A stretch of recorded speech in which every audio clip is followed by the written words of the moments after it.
Dear students, welcome to the class. आज हम लोग प्रोज का second lesson a fellow traveller written by AG Gardner, इसको आज हम लोग पढ़ेंगे। सबसे पहले आते हैं लेसन के नाम पर। ए फेलो, फेलो का अर्थ होता है साथी, ट्रेवलर यात्रा करने वाला या यात्री, यानी ए फेलो ट्रेवलर अर्थ हुआ एक सहयात्री। यह एक ऐसे है जो कि एजी गार्डनर द्वारा लिखा गया है और एजी गार्डनर दुनिया के सबसे महान एसेइस्ट में से, निबंधकारों में से एक है। उनका यह लिखा हुआ ऐसे है हमारे टेक्स्ट बुक में, जिसको कि हमें पढ़ना है। यह एक उनका पर्सनल ऐसे है, यानी व्यक्तिगत, जिसको हम कह सकते हैं कि व्यक्तिगत निबंध है, जिसमें वो अपनी यात्रा के बारे में उन्होंने बताया है कि किस प्रकार एक यात्रा के दौरान एक मॉस्किटो यानी मच्छर के प्रति उनके दिल में स्नेह की भावना पैदा हो गई थी। अब इसको हम लोग इसको विस्तार से पढ़ेंगे।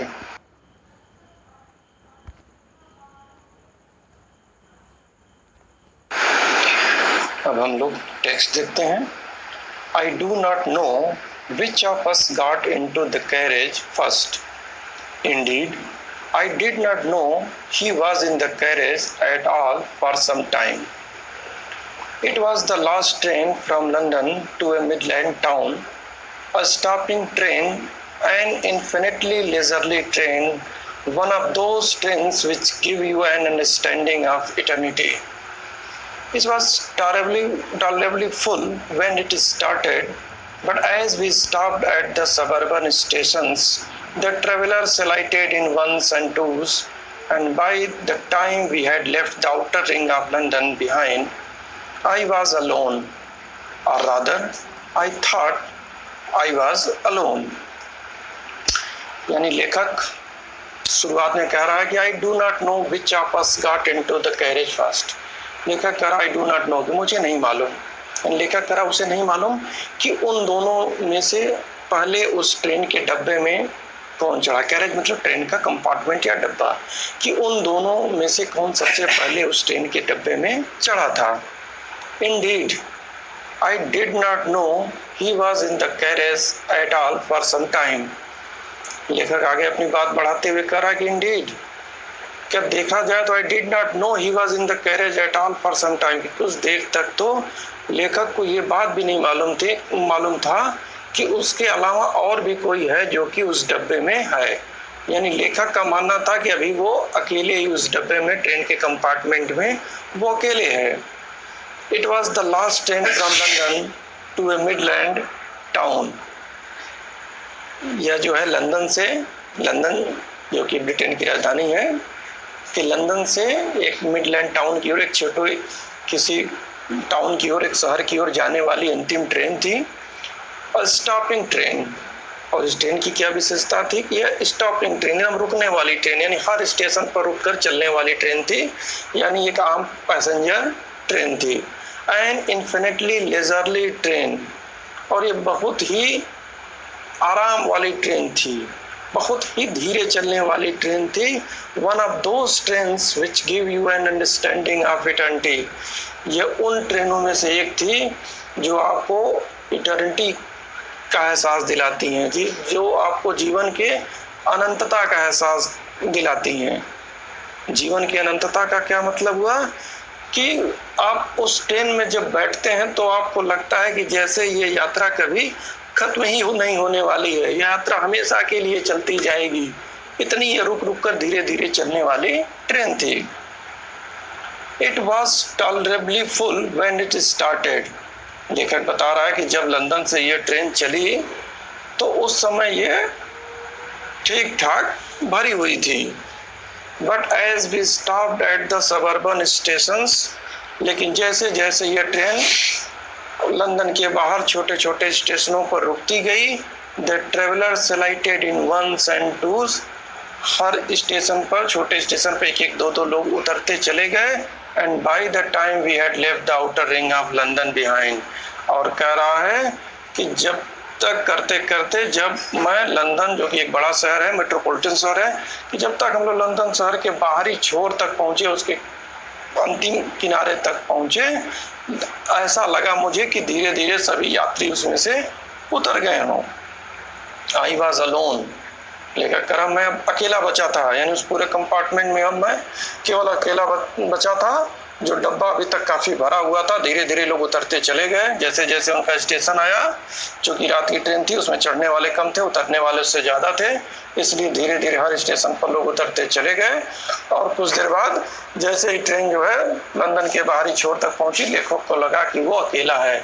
और रादर या I thought I was alone, या मुझे ऐसा लगा कि मैं अकेला हूँ।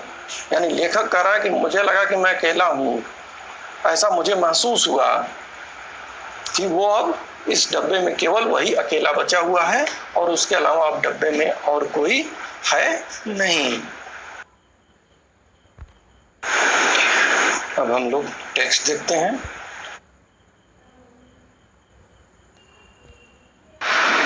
नेक्स्ट पैराग्राफ है, There is a pleasant sense of freedom about being alone in a carriage that is jolting noisily through the night.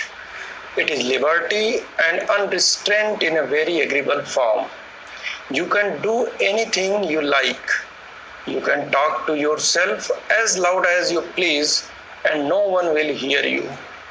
You can have the argument out with Jones and roll him triumphantly in the dust without fear of a counter stroke. You can stand on your head and no one will see you. You can sing or dance a two-step or practice a golf stroke or play marbles on the floor without let or hindrance. You can open the window or shut it without provoking a protest. You can open both windows or shut both. Indeed, you can go on opening them and shutting them as a sort of festival of freedom. You can have any corner you choose and try all of them in turn. You can lie at full length on the cushions and enjoy the luxury of breaking the regulation and possibly the heart of Dora herself. Only Dora will not know that her heart broken. You have escaped even Dora.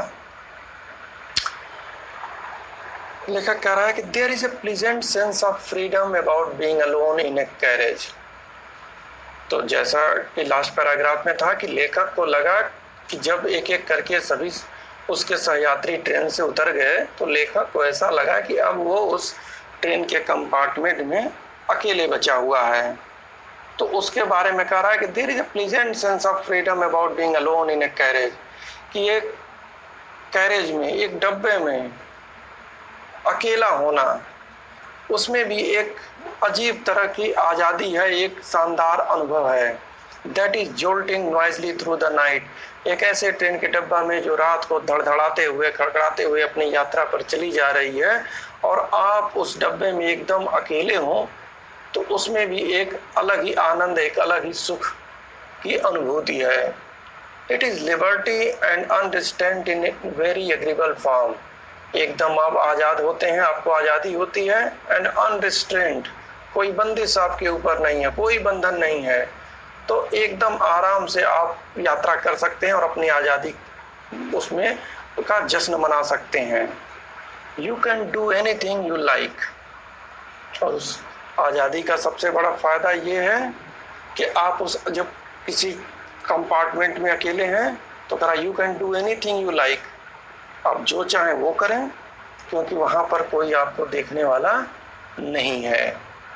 You can talk to yourself as loud as you please and no one will hear you, आपको जितना मन करे उतनी तेज तेज से अपने से बातें करें, क्योंकि वहाँ पर कोई भी आपको सुनने वाला नहीं है, आपको कोई रोकने वाला नहीं है। यानी आप हर वो काम कर सकते हैं जो काम आप दूसरों की उपस्थिति में नहीं कर सकते हैं, क्योंकि अगर बहुत कई लोग वहाँ पर उपस्थित हैं, वहाँ पर प्रेजेंट हैं, और आप चाहें कि आप जोर जोर से चिल्ला कर आप अपने से बात करें तो आप नहीं कर सकते हैं, क्योंकि आपको एक सोशल प्रेशर आपके ऊपर है, आपको डर है कि लोग आपको पागल समझेंगे। लेकिन अगर आप एकदम अकेले हैं तो कह रहा है कि ये आज़ादी आपके पास है, कोई बंधन नहीं, आप जितना चाहें उतने तेज अपने आप से बात करें, कोई आपको रोकने टोकने वाला नहीं है, कोई आपको सुनने वाला नहीं है। You can have the argument out with Jones and roll him triumphantly in the dust without fear of a counter stroke. अगर आप चाहें तो जोन्स से आर्गुमेंट कर सकते हैं, तर्क वितर्क कर सकते हैं, उससे बहस कर सकते हैं। जोन्स यानी एक काल्पनिक नाम है कि आप अगर जब अकेले कभी किसी कमरे में हैं या ट्रेन के डब्बे में हैं तो लेखक कह रहा है आप चाहें तो किसी भी व्यक्ति से आप चाहें तो पूरा अच्छे से बहस कर सकते हैं, और केवल बहस ही नहीं कर सकते हैं, roll him triumphantly in the dust, आप उसको उस बहस में धूल भी चटा सकते हैं, without fear of A counter stroke, क्योंकि आपका प्रत्युत्तर नहीं आने वाला है, आपका कोई बात को काटने वाला नहीं है, इसलिए आप अपने सामने वाले को अच्छी तरह से धूल चटा सकते हैं। लेकिन कब? कि जब आप अकेले हो, आर्गुमेंट करने वाले, बहस करने वाले आपके सामने कोई न हो। You can stand on your head and no one will see you, कह रहा है कि चाहे तो आप अपने सर के बल खड़े हो जाएं, क्योंकि फिर वही बात है, क्योंकि आपको देखने वाला कोई नहीं है। यू कैन सिंग और डांस टू स्टेप, कह रहा मन करे तो आप गुनगुना लीजिए या डांस टू स्टेप, या एक दो स्टेप डांस भी कर लीजिए। यानी ये सब ऐसे काम है जो कि प्रायः हम लोग कभी भी लोगों के भीड़ में या लोगों की उपस्थिति में नहीं कर पाते हैं। बहुत कम ही लोग होंगे जो हिम्मत कर पाते होंगे कई लोगों के सामने गाना गाने की। इसीलिए शब्द है बाथरूम सिंगर का, क्योंकि बाथरूम में हम लोग अकेले होते हैं तो वहाँ पर लोग जी भर के गा सकते हैं, क्योंकि वहाँ कोई सुनने वाला नहीं होता है। इसीलिए लेखक कह रहा है कि अगर आप ट्रेन के डब्बे में भी अकेले हैं तो वही आज़ादी आपको वहाँ पर भी है कि आप गाना भी गा सकते हैं और डांस टू स्टेप, और लाख आपको डांस करने ना आता हो, लेकिन फिर आप अकेले हैं तो थोड़ा बहुत तो डांस कर ही सकते हैं। और प्रैक्टिस गोल्फ स्ट्रोक, अगर मन करे तो गोल्फ की प्रैक्टिस करिए, क्योंकि उसने आपके पास गोल्फ मैदान में जाने की ज़रूरत है, न गोल्फ की स्टिक लेने की ज़रूरत है, न गोल्फ की बॉल लेने की ज़रूरत है, आराम से प्रैक्टिस करिए, कोई देखने वाला नहीं है। और play marbles on the floor without let or hindrance, और मन करे तो ट्रेन के कंपार्टमेंट के पर बैठकर, उसके फर्श पर बैठकर कंचे खेलिए, क्योंकि कोई रोक टोक वहाँ पर नहीं है। यानी लेखक जो है तरह तरह के बता रहा है ऑप्शन कि वो क्या कौन से ऑप्शन हैं जो कि आप प्रयोग कर सकते हैं जब आप अकेले होते हैं, जिनको आप दूसरों के सामने से प्रयोग करने में डरते हैं। आगे कुछ वो और बातें बता रहा है, और क्या क्या आप कर सकते हैं कि you can open the window और shut it without provoking a protest.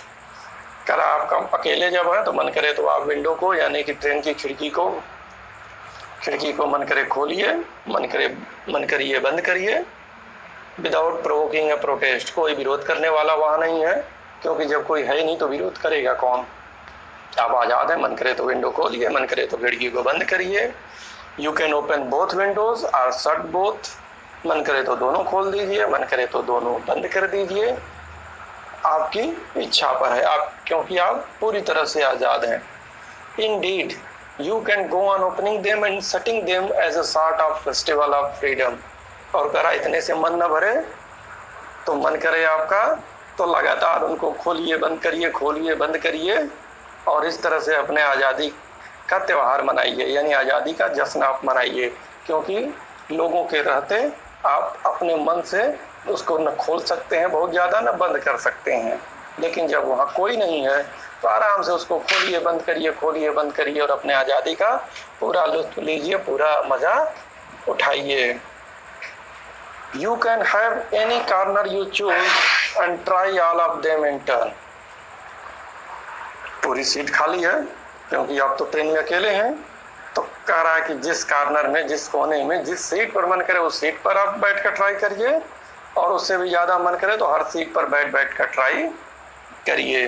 पूरी आज़ादी आपके पास है, क्योंकि कई बार तुम लोगों ने भी अनुभव किया होगा कि अगर कभी गए बस में बैठने के लिए और बाई चांस सीट खाली रहती है तो बहुत से ऐसे लोग होते हैं, पहले एक सीट पर बैठते हैं, फिर कुछ उनको समझ नहीं आता है, फिर दूसरे सीट पर, फिर उसको छोड़कर तीसरे सीट पर लोग सीट बदलते रहते हैं। लेकिन वही जब बस भरी रहती है और केवल 1 या 2 सीट खाली होती है तो आदमी जैसे ही बस में चढ़ता है तुरंत उस सीट पर जाता है और वहीं पर जाकर बैठ जाता है। तो उसी चीज को लेखक क्या कह रहा है कि यहाँ पर वो आज़ादी है, क्योंकि आप अकेले हैं। मन कर जिस सीट पर आपको बैठने का मन करे उस सीट पर बैठिए, और मन करे तो हर सीट पर एक एक बार बदलते हुए हर सीट पर आप बैठते जाइए। You can lie at full length on the cushion and enjoy the luxury of breaking the regulation and possibly the heart of Dora। और कह रहा है मन करे तो जो कुशन लगी हुई जो सीट है, मन करे तो उस पर एकदम पैर फैलाकर आप सो ही जाइए और एंजॉय करिए, एकदम आनंददायक जो है यात्रा का आनंद लीजिए। And luxury of breaking the regulation and possibly the heart of Dora. और यहाँ तक कि आप डोरा का अर्थ हुआ कि रूल्स एंड रेगुलेशन, जो अमेरिका के कुछ रूल्स एंड रेगुलेशन उनके बारे में लेखक बता रहा है।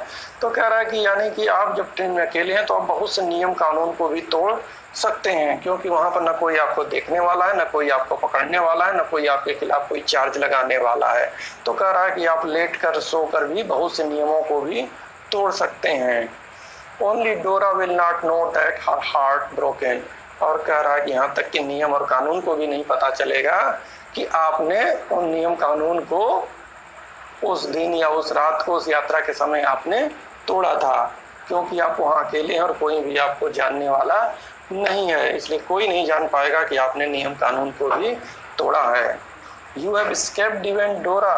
और यहाँ तक कि आप केवल उन नियम कानून को तोड़ेंगे ही नहीं, बल्कि आप इन नियम कानून के बंधनों से भी बचकर बहुत आराम से निकल जाएंगे, क्योंकि वहाँ आपको देखने वाला, रोकने वाला कोई नहीं है।